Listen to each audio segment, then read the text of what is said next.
So this is the first loading place. This is where you load the raw materials from, the maize and sunflower, soya beans, silverfish, and so forth.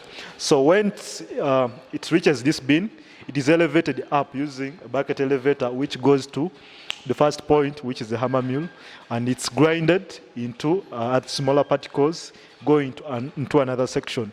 When it comes from up, it has a pulverizer to make it more soft for someone to use for other machines to be able to operate.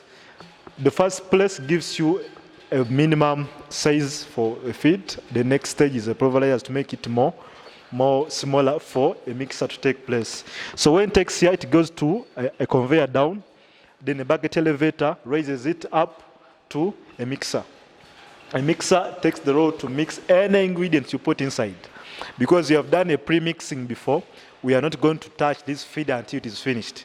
So you must mix every ingredient you want at first, so that the process that takes place is only complete at once. So the mixer takes the role to mix every ingredient to make it uniform for further processing.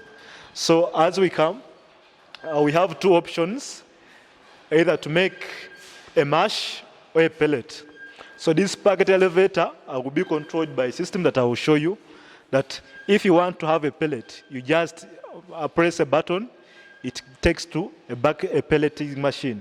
If you want to have a mash, you pause the pelleting machine, it takes back to either to bagging or to silos. So this is a pelleting machine. When you switch on the pelleting machine and you stop other machines from operating, it means from the mixer, the feed will be coming here. So the pelletizer makes pellets. And after that, they can be consumed by starter, birds, and so forth.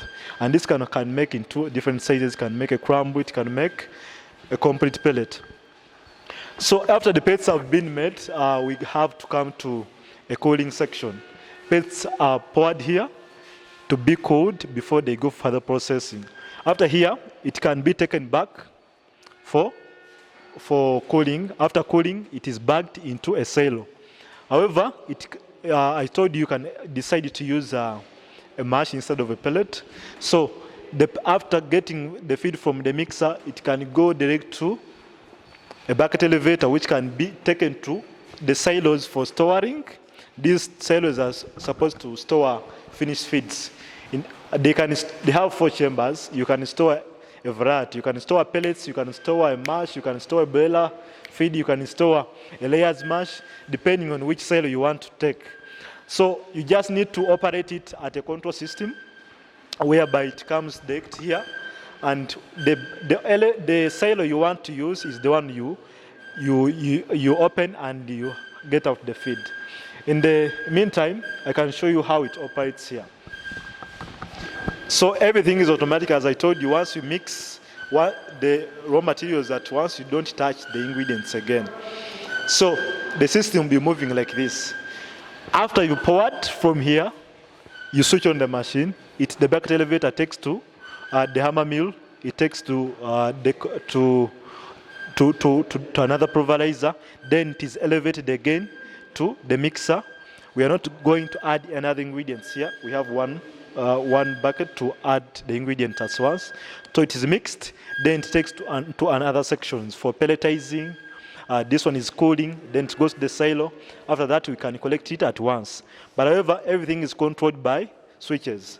So you switch on one, when you switch off this, it means it can go direct to either a pelletizer or to a mash machine. To encourage everyone who is outside, that Bukalasa is a free space where students can come and learn, prophesize, and you can also see that I can become a professional in making feeds.